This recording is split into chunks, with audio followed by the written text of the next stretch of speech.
The Radical. Fundamental principles of freedom, rational self-interest, and individual rights. This is the Yaron Brooks Show.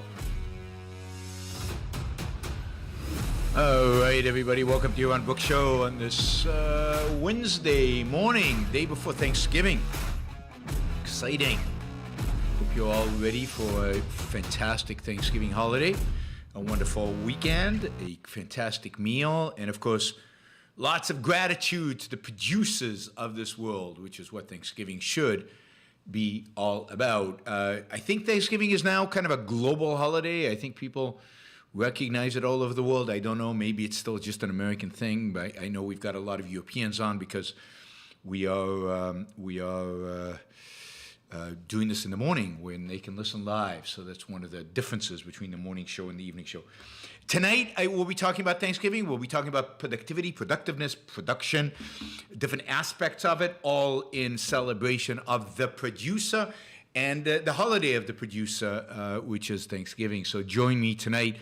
I think it'll be 8 p.m., 7 p.m. East Coast time, 7 p.m. East Coast time to celebrate Thanksgiving. So join me. It'll be primarily an American show, my guess is, because it's an American holiday, but you Canadians should join as well, although you've already done Thanksgiving back in October.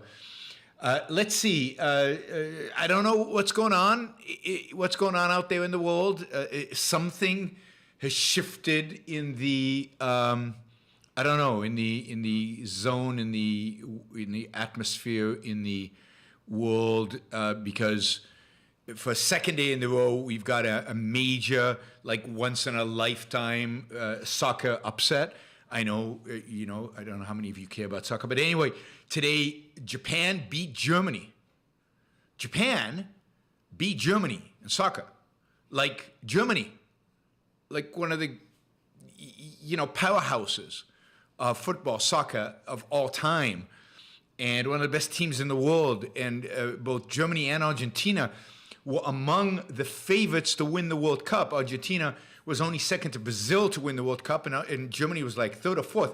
So two of the favorites to win the World Cup have lost games. One to Saudi Arabia. I mean, that's absurd. That's unthinkable. That's ridiculous. But it is Argentina that can very much go up and down. But Germany, the stable German team, just stable, constantly losing to Japan.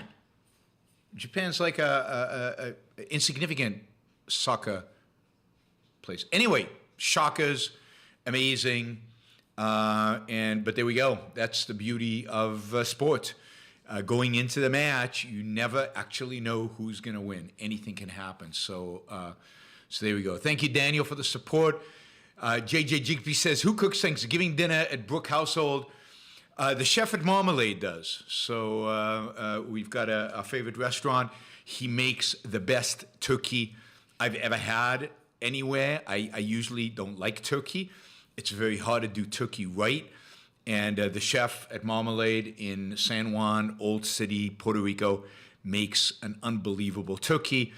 I basically had a reservation for Thanksgiving at that restaurant pretty much every year now. It's just a standing reservation. So that's who cooks Thanksgiving dinner at the Brook households.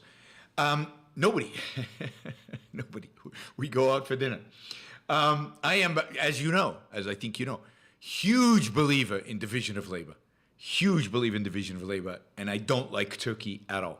It's not edible meat. It's not meat that was meant to be eaten. It's I don't know what it is. It's to torture people.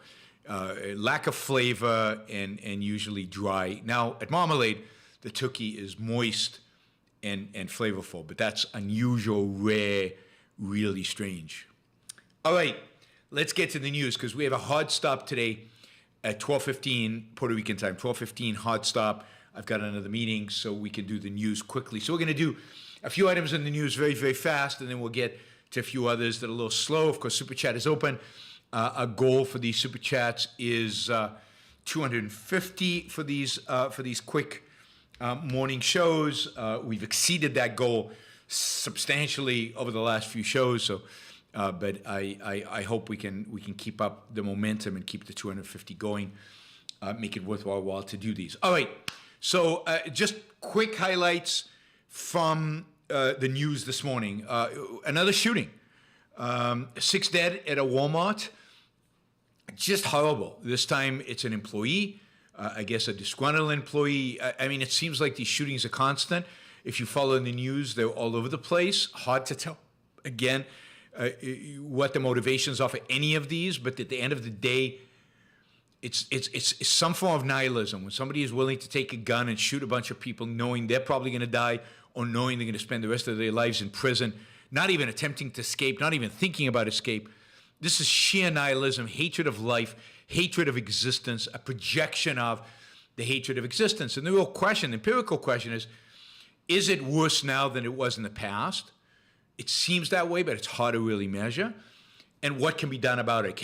Is there a way to reduce the nihilism? I think there is, and that is to elevate values and to elevate the pursuit of values, objective values, rational values, above kind of the emotionalism of our culture. But we live in a culture where there's a certain segment of the population that is nihilistic, and it's not about politics, it's not about any particular point of view, it's just infused with hatred, which I think comes from a disgust with the world and maybe a particular political perspective. But anyway, more for a much longer show, we could talk about nihilism. Just quickly on the business front, Credit Suisse losing huge amounts of money, trying to restructure, outflow of assets. People are losing, faith in Credit Suisse as a bank, as an advisor. Massive difficulties. It'll be interesting to see if Credit Suisse can survive. But this is a major investment bank, Swiss base. This is not some trivial thing. So, and one wonders if Credit Suisse is in trouble, how are the other big banks doing? Usually, these kind of economic crises, financial crises, unwind in stages. We haven't seen the big investment banks get into trouble. We've seen a lot of crypto. We've seen signs of an upcoming recession. Is Credit Suisse the canary in the coal mine, or is it just an exception? Is something to think about when you think about the economy out there. All right, quickly, intensive fighting in the Eastern Congo, much more aggressive, much more extensive fighting in the Eastern Congo. This is a place that is being ruled by gangs for a long time. There are forces there trying to overtake, that are fighting for Rwanda and some of its other neighbors. There is a government in the Congo, in the central Congo, that is also trying to assert control. But mainly these are gangs over there. The only reason why this should interest you, the only reason why this has any importance to any of us, other than it's always horrific that people are fighting and there's a lot of death and destruction going on anywhere in the world, is that in this case in the Congo, this is one of the most mineral-rich areas in the world. Many of the components that go into our computers and our smartphones are actually mined in this area. Control over these mined resources is what's at stake. What we really need here is the rule of law and property rights. And what I fear none of the fighting parties is actually advocating or is actually fighting for is rule of law and property rights. But, this is a crucial piece of the supply chain that is electronics, which is quite meaningful. EU is meeting today to try to finalize a price cap on oil from Russia, a price cap that will apply globally. That is that countries won't be able to pay more than this price in order to buy Russian oil. Russia's threatened to withdraw its oil supply from it. It's not copper. I don't know. I'm not sure what it is. It's a variety of different metals. It's not just one thing. It's a variety of different resources, but they're crucial for chip making and for chip making. The more I read in Chip Wars by Chris Miller, the more I like the book and the more interesting it is, and the more there's stuff there I don't know, which is just fabulous. It's well written, so highly recommend. Anyway, we'll talk more about that. We'll talk about the Fed later. Cost of shipping oil. Here's a fact that you probably didn't know. I didn't know. Cost of shipping oil is 11 times higher.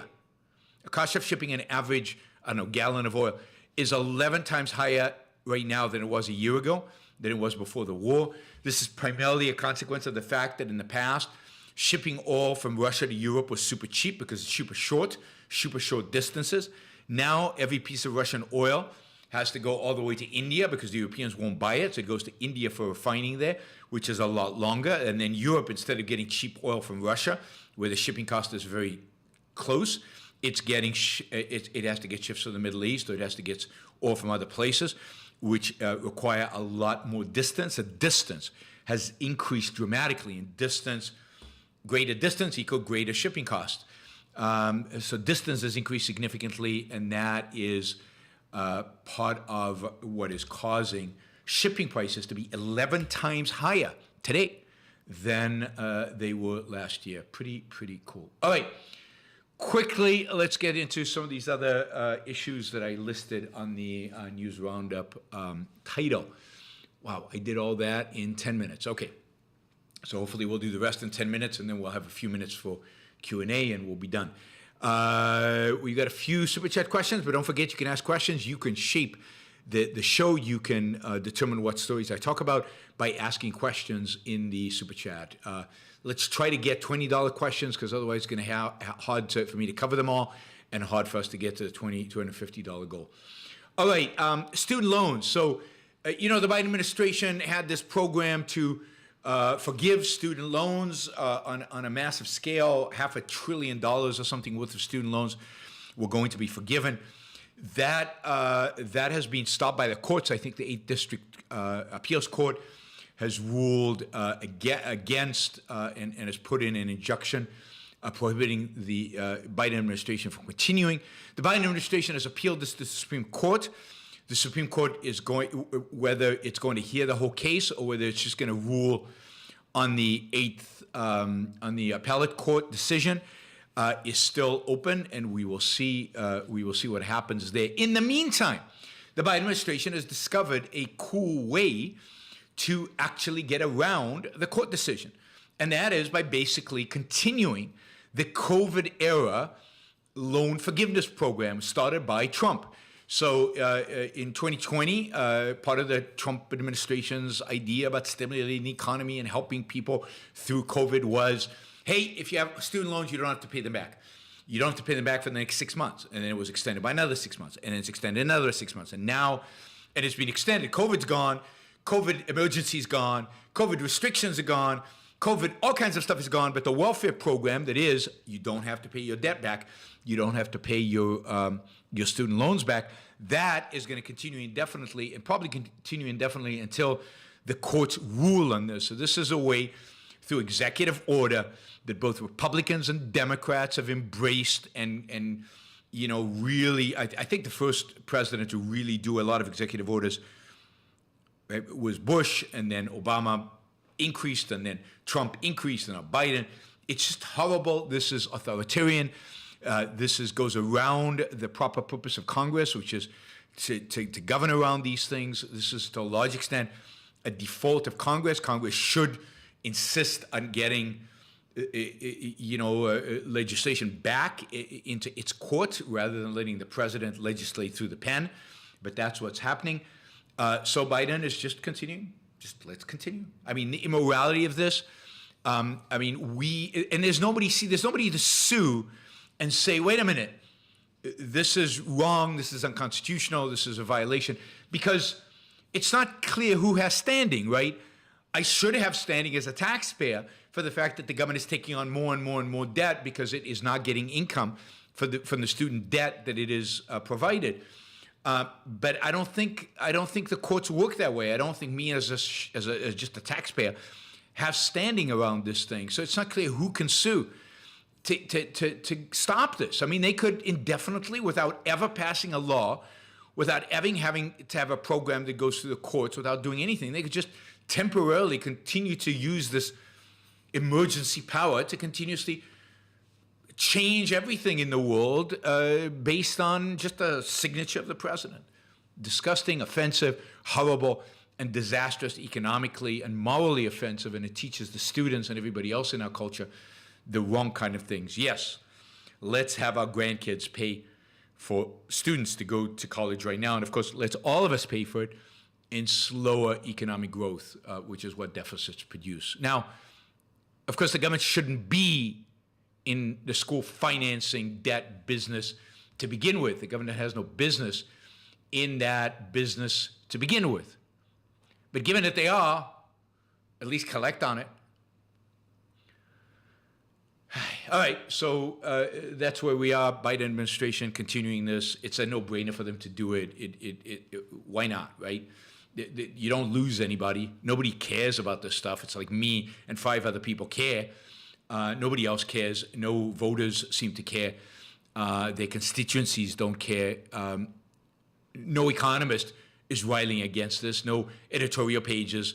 It may be the Wall Street Journal, but no other editorial pages are riling against it. It's not there. It's not part of the cultural wars. So who cares? They can do whatever the hell they want. All right. Quickly, interesting stories on the on the war, Russia-Ukraine. As you know, what Russia is focusing on right now, it can't win on the battlefield. It's not advancing on the battlefield. So what it's trying to do is demoralize the Ukrainians. So the policy there is to destroy the capacity to produce electricity, to destroy the capacity to produce heat going into the winter.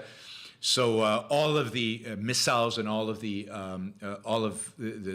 Russian military capacity right now is being dedicated to destroying power plants and destroying infrastructure in Ukraine. Ukraine is going to have a pretty cold and pretty dark winter, so it's going to struggle. It's going to be very, very difficult. But one of the things that I think is underreported out there, I think the Wall Street Journal has had some stories about this, maybe some others, but not much, is the fact that Russia is running out of ammunition. It's running out of shells for its cannons. It has a huge artillery advantage in terms of sheer numbers, not in terms of quality, but in sheer numbers over Ukraine. But it's running out of shells. It can't lob enough shells out. It's running out of missiles. It's running out of cruise missiles. It's running out of smart weapons. So what it's doing is it's buying drones from Iran, suicide drones. These are drones that crash and burn and blow up. So not even the smartest drones, the suicide drones.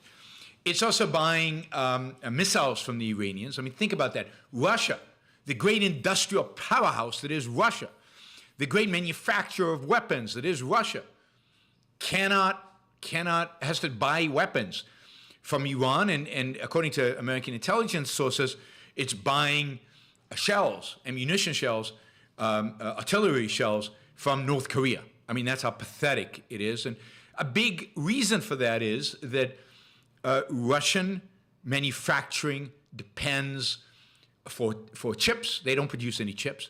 For chips, for anything electronic, for anything advanced, for anything sophisticated, for fine tools, they depend on the West. And the economic sanctions have crippled them. Not to say they're not smuggling stuff in, not to say chips are not getting to Russia. They are.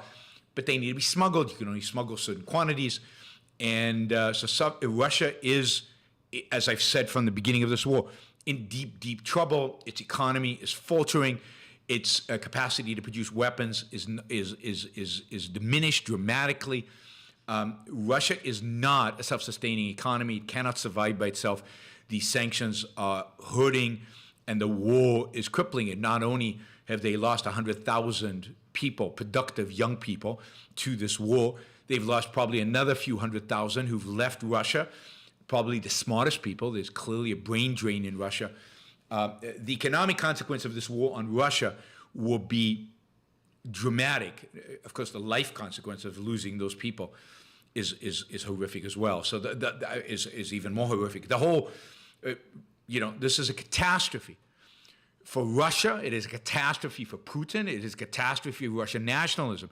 The whole thing is an absolute unmitigated disaster for the Russians, and it's reflected in the fact they just don't have munitions. Just don't have munitions. All right, so that is Russia. Let's see. Yes, Elizabeth Warren. Elizabeth Warren, where is this? Elizabeth Warren has this op-ed. Yes, Elizabeth Warren has an op-ed today. Oh, yesterday, I think. Regulate crypto or it'll take down the economy. More panic and hysteria for the left. They love this. Of course, the right loves it too. But a different type of panic and hysteria. This is the panic and hysteria from Elizabeth Warren trying to save capitalism from itself, she would argue, which is nuts. Crypto, FTX, all these crypto exchanges are going to take down the economy. Crypto cannot take down the economy to a large extent because crypto is not yet so integrated into the world economy. It is not yet big enough to really take down the U.S. economy or the global economy. If even if crypto all went to zero, it would have consequences. It's not negative. It's not zero consequences. A lot of investment capital, a lot of people's savings, a lot of stuff has gone into crypto to do this. But all of those investments, capital, resources can be reallocated to more productive endeavors if crypto went to zero. It's not going to zero anytime soon. And Elizabeth Warren is, of course, being hysterical. And the hysteria is primarily motivated by Elizabeth Warren's desire to regulate this. She wants the SEC, she wants the Treasury Department, she wants everybody. And she uses FTX as an example. Now, the funny thing is, FTX has broken existing laws. You don't need new regulatory agencies. All you have to do is penalize FTX for breaking existing laws. Enron broke existing laws. You don't need new regulatory agencies to protect us from Enron. That doesn't stop the Elizabeth Warrens from advocating for new regulatory agencies. They do. The Consumer Finance Protect something board is a Elizabeth Warren creation. She just wants more and more and more government controls, government regulations, government institutions. She is one of the worst because she comes across, to the left at least, as one of the more reasonable people, right? And she's knowledgeable. She can write. She can talk about these things. But she is truly evil in undermining and seeking to destroy any element of freedom that still exists in our markets. And ultimately, while she claims she's not a socialist, she would bring about fascism in this country in a way that I don't think any other senator out there, other than maybe Josh Hawley in a different form, would like and would advocate. Remember, I'll just remind you, without commenting, that Elizabeth Warren, when she ran for president, came out with an economic manifesto that Tucker Carlson praised and hailed, as he basically agreed with almost everything she said. So again, the differences between regulate, control, kind of fascist policies that Elizabeth Warren is advocating and the policies, the kind of economic fascist policies that somebody like Tucker Carlson is advocating, not that different. Different between Josh Hawley and Elizabeth Warren in economics, not that different. Very, very similar. All right, just related to crypto, New York has just restricted crypto mining. It's the first state in the country to do that, primarily for environmental reasons. So crypto miners signed deals in New York to resurrect some old fossil fuel electricity plants to dedicate them for the purpose of crypto mining. They are going to be shut down. The crypto miners are going to have to go somewhere else to do it, although, of course, profitability of crypto mining has gone down a lot. They can still mine using the existing grid, but they can't have the dedicated new power plants for them because, God, global heating, global warming, or whatever. Of course, in this, whoops, that was crypto. Of course, the real threat to the global economy and the U.S. economy, and what Elizabeth Warren won't tell us, the real threat, the real damage that is done has been done by the Fed, not by government policy, certainly not by crypto. The real threat is the Federal Reserve. The Federal Reserve, everybody is on pins and needles today. Pins on needles because the Federal Reserve will release its notes, the notes from its last meeting, the comments that it makes from the last meeting. The markets will try to squeeze out any kind of information about what the Fed is planning to do in terms of interest rates. And then price everything accordingly because price adjusts according to interest rates. Unbelievable that there is there's almost nobody talking out there about the fact that we have given the Federal Reserve this much power over human life, this much power over the global economy, the fact that a board of 12 people get to decide the fate of humanity, the economic fate of humanity on a dime like that, central planning par excellence, and nobody cares. That is the real outrage. That is the real danger that we face, is that a Federal Reserve does the wrong thing and we all suffer. And of course, the Federal Reserve can't really do the right thing, because what is the right thing in a centralized planned economy? There is no right thing. It's just unbelievable, and nobody challenges this. Like, the existence of the Federal Reserve is taking us metaphysical. There is no alternative. It just is. That's it. It's gone.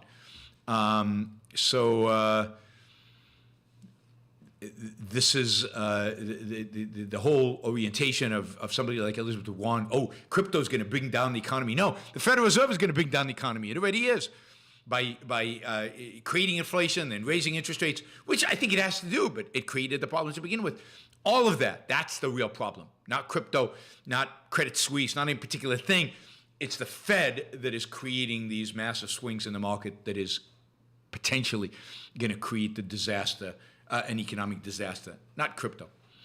Indeed, crypto pricing is partially dependent on what the Fed does. Everything is dependent. Everything economically is dependent on what the Fed does. It is that influential, that powerful, if you will. All right, so that is the Fed. So we're waiting. We'll hear later today about what we think the Fed might do next couple of weeks and then next year, and crazy stuff. But it's the reality.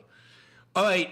Finally, we talk about real estate prices. This is, of course, very much related to what the Fed might or might not do. But we can pretty much guarantee that interest rates, at least short-term interest rates, are going up. And as interest rates go up, real estate prices come down. Canada, one of the biggest booms in real estate, biggest rises in real estate prices over the last 20 years has been in Canada. Canada, for the first time, I think, in a very long time, in decades, is seeing real estate prices start to come down. This is true in other very high real estate price economies, like certain places in New Zealand and in Australia. Real estate prices are coming down, as they have to come down because of interest rates. So in Canada, the percent change in home prices over the last 25 years is 553%, which is insane. Australia, it's 502%, New Zealand, 451%, Luxembourg, 449%, Sweden, 442%. I think most of that is driven by supply constraints, for whatever reason, in these countries. U.S. is way down at less than 200%. So this is averages. This is not in particular areas. Prices are starting to come down in places like Canada, Australia, New Zealand, and Luxembourg, partially because prices were insane, bubbly, and partially because partially because interest rates are higher, and as interest rates go up, as I've told you many, many times, asset prices come down. All asset prices come down, including all else held constant, including real estate prices. So that is coming down. All right, that is the news for November 23rd from the Yaron Brook Show. We did that in 28 minutes. Not bad. All right, quickly, let's do some super chats. We got Hopper Campbell at $50. Thank you, Hopper. I don't know why you think Scandinavia is a fertile ground for objectivism. Most Scandinavians I speak with wear their collectivism as a badge of honor. They brag about how high their taxes are. It's ingrained in their identity. Yes, but funnily enough, Scandinavia has been governed by call it right-wing or more free market-leaning political parties that has much of Europe for the last 20, 30 years. Also true, more importantly, is that just empirically, Scandinavia has a very large, as a percentage population, number of objectivists. So maybe we've already captured all the objectivists in Scandinavia, all the potential objectivists in Scandinavia. So everything else is just great, is impossible, and therefore the numbers are small and the potential is very low. But the fact is that Ayn Rand's books sell well in Scandinavia, and that there are a lot of, relatively speaking, there's just a lot of objectivists per capita in Scandinavia, more so than in most other parts of the world. So We can talk about why that is and to what extent these people are exceptions, but maybe they are. Maybe because of the collectivism inherited Scandinavian society, there are more rebels, more people who rebel will ultimately become objectivists because there's nothing else to rebel towards. I don't know, but it's just a fact that when you go to Scandinavia, there's just a lot of people familiar with Ayn Rand and a lot of people who actually like Ayn Rand. All right, Shazbot. Would Putin go on a shooting rampage if he didn't happen to become ruler of Russia? I don't know. No, I don't think so. I don't think the nihilism expresses itself in the same way. I think Putin's nihilism is much more focused on power than it is on suicidal, shooting sprees. I don't think it takes the same mentality. It's a very different mentality. Putin would find ways to have power over other people without dying. Putin does not want to die. So Putin might, become a corrupt fill in the blank in order to sustain his nihilism, but it comes in a different form. Phil asks, our latest monthly UK PM and his chancellor increased energy company windfall taxes from 25 to 35%. Apparently Shell UK have declared that their proposed 25 billion investment here is now very in doubt. What a surprise. Yes, I mean, this UK PM right now and his Treasury Secretary are about the worst combination you could find. They'll almost guarantee that the Labour Party will win in a couple of years. These guys are losers completely. They have no agenda for growth. They have raised taxes across the board. They are making it, they are decreasing the incentives for companies to invest in energy production in the UK. No, whereas I was optimistic about the UK a few months ago, now I'm super pessimistic about it because I think this government is worse than Johnson, or at least as bad. It's all the bad Johnson qualities without any of his, quote, charisma. And, they're completely selling out to the left. They're completely selling out to populism. They're completely selling out to fascism. And they're going to destroy the UK's economy. And at the same time, they're going to, instead of enhancing the UK's ability to produce its own energy, they're going to make the UK even more dependent on, France for nuclear and Russia for oil and gas, or whatever the combination is.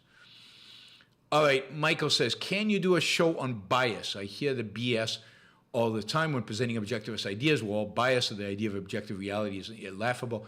That sounds an awful lot like you're blind because you have eyes. Yes, I mean, it's pure Kantianism. While people can be biased and are biased, that's something to overcome. Bias exists. There are plenty of studies to show that people, if they answer questionnaires quickly, if they do things quickly, are biased. To be rational, and this is what people don't understand, this is the fundamental issue here. To be rational, it's just to exert effort. To be rational takes work. To be rational means to methodologically view a problem and analyze it and acknowledge areas where you might be biased and try to overcome that bias by appeal to reality and appeal to reason. It's good to know about common biases so you can avoid them. Not so you can say, oh, well, it's life. We're just biased. There's nothing we can do about it. It's a deterministic view. It's also a deterministic view of reason. It's a deterministic view of human cognition, and so on. All right, we're about $100 short of our goal. We have 4 more questions, so you have a chance to jump in with like a $100 question or 2 $50 questions. I do have a hard stop in 10 minutes, so I'll do these 5 questions or 6 questions now with Liam, but please, no more $5 questions. Just don't have time for them. If you can do a 20, 50, 100, that'll be great. We'll do those. Josh says, I enjoy the news shows and appreciate commentary on the economy. Thanks, Yaron. I'm also talking really, really fast. I think I'm trying to beat Ben Shapiro at his own game. So these news things, I need to slow down. So I need to have fewer news items. I'm still getting a hang of this. I'll figure it out in the end. But I've noticed I'm talking really, really fast. Does that bother you guys? Let me know if it bothers you. All right, James G. How do you negotiate in business with investors and clients to get them to see a win-win transaction? How have you negotiated to win-win in business? I don't know. I don't have a secret sauce that I can present. The best way to negotiate with people is to show the value you add to them and focus on that. And instead of trying to squeeze them for every last dime, squeeze them for everything, I wouldn't negotiate like Donald Trump negotiated, the art of the deal, the art of screw the guy you're trying to deal with. You want to focus on the value you are creating for them and why they should deal with you, because you're creating a unique and special value, and why this relationship is important to you, and why you are uniquely positioned to create this value for them. I think that's how you have to focus all negotiations in life. Daniel, I wonder how the removal of the Jones Act would impact shipping costs. Well, it would impact shipping costs dramatically inside the U.S., and even more dramatically, it would impact the shipping costs for Hawaii and for Puerto Rico, but it also within the United States, shipping from Houston to Boston, or shipping from East Coast to West Coast. All of that would be a lot cheaper. I don't know how much it would impact international shipping costs, but it would make shipping more efficient globally, and it would have huge impacts on costs in the United States. Everything would become cheaper, particularly in Hawaii and Puerto Rico, but even including mainland United States, because now you have limitations in shipping between U.S. ports. Josh says, usually listen to your podcast. First time in a long time I got to listen live. Great, thank you, John. Thanks for the support. And it's great that the morning programs are now opportunities for people to listen live when in the past they haven't been able to. So this is very cool. All right, we're like $42 away from our goal of $250. Michael says, can an M2 takeover in post-Atlas Shrugged world? Has the only reason Hitler, Stalin, and Mao were able to take over was because they took power before Atlas Shrugged was published? Oh, no, I think an M2 takeover is possible in a post-Atlas Shrugged world. I do. I hope we can avoid it. I hope we can fight against it, but it's certainly possible. It's what Leonard Peacock predicts. And you can see it in the culture in the United States. The culture in the United States is not moving towards Atlas Shrugged. It's not moving towards objectivism. Well, it is moving towards Atlas Shrugged, but not towards objectivism. It's actually moving towards an M2 world. So, no, I definitely think it could still happen. Catherine, thank you. Even Catherine, who's there to get you guys to contribute, is contributing. So, if half the people who are listening right now pitched in $1, we would each one on the super chat, or just as a what do you call it, sticker, we would reach our goal. So Nathan, thank you for the support. Really appreciate it. So $1 from everybody participating, half the people participating, but we should do 50 cents from everybody participating, so everybody jumps in, would get us to the goal. All right. Ryan says, isn't the law in California outlawing the sale of gas cars constitutional as it goes against the Commerce Clause, its Interstate Commerce Clause? Look, the Interstate Commerce Clause is meaningless. Nobody pays attention to it. The Supreme Court emptied it of all content decades and decades and decades ago. There's a few big rulings that basically made that happen and eviscerated the Interstate Commerce Clause.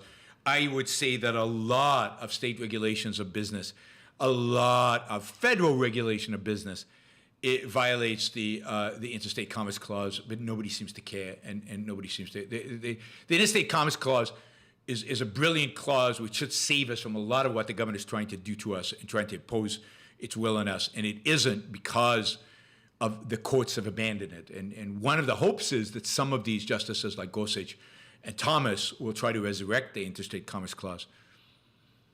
But who knows? It's not where their focus is. All right, last question. Before that, Vladimir, thank you. Mr. Matz, thank you. Roosevelt, thank you. They have chipped away, and we're now only $16 short of a goal. So they have all done stickers and chipped away, and we have 5 minutes to go. All right, Liam says, California is a very depressing and nihilistic place. The teenagers out there look completely hopeless, dead behind the eyes. Maybe, but on the other hand, if you go to Silicon Valley and even Hollywood and places like that, you see incredibly productive people, or San Diego with biotech, you see incredibly productive people doing amazing things I will talk about the chip wars as we go along. Just an amazing story about extreme ultraviolet light. The technology which I learned about today listening to the book, which came, some of it at least, was due to just the amazing innovation in Silicon Valley. So there's still unbelievable productive talent in Silicon Valley. Don't forget that. All right, let's see. We have Apollo Zeus. Thank you, Apollo Zeus. Gail says, thank you. Johan, thank you so much for the hard work and dedication. For years, you have taught me so much. Thank you, Gail. Really appreciate it. Mel came in. James, thank you. Tom, thank you. We basically, I think, by this point have made it. So thank you all. We made the 250 just in time. Thanks, everybody. I will see you tonight.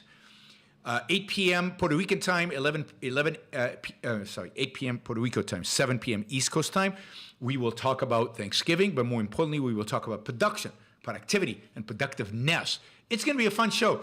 Don't miss it. And come with the Thanksgiving spirit in mind. Lots of hero. We want to worship our heroes, and our heroes in the modern world today, the ones that exist, are business leaders, our innovators, our entrepreneurs, and we'll talk a lot about that. All right. Thanks, everybody. I will see you tonight. Have a great rest of your day. And if I don't see you tonight, have a fantastic Thanksgiving, and I'll see you either on Friday morning for the next news briefing. We're going to take the day off tomorrow. How about that? A day off to celebrate.